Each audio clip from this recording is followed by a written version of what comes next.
Is Friedel Crafts acylation. Friedel Crafts acylation అంటే benzene reacts with acetyl chloride in the presence of any.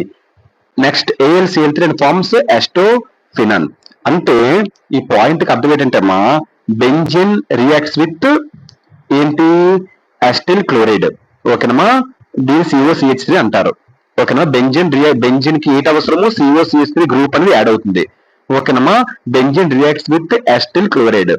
ఓకేనమ్మా, so benzene plus acyl group అప్పుడు ఏమొస్తుంది, ఎస్టోఫినాన్. అప్పుడు ఏమవుతుంది, యాస్టోఫినాన్ అనేది వస్తుంది. దానికి ఏంటి అవసరం, దీనికి కూడా AlCl అనేది అవసరం. అప్పుడు యాస్టోఫినాన్ అనేది ఫార్మ్ అనేది అవుతుంది. ఓకేనమ్మా, బెంజిన్ ప్లస్ యాసిల్ గ్రూప్. ఓకేనమ్మా, acetyl chloride COCH3 in the presence of anhydrous అంటారు దీన్ని. ఎన్హైడ్రస్ అంటే వాటర్ లేకపోవడం, కంప్లీట్లీ డ్రై కండిషన్ అన్నమాట. అర్థమవుతుందమ్మా, బెంజిన్ ఏమొచ్చి యాసిటిల్ క్లోరైడ్ తో రియాక్ట్ అవుతుంది in the presence of ఎన్హై.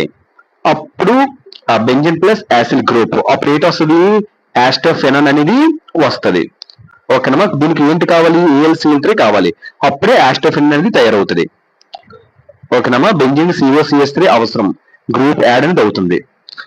Simple గా యాసిల్ గ్రూప్ అనేది చేరుతుంది. నెక్స్ట్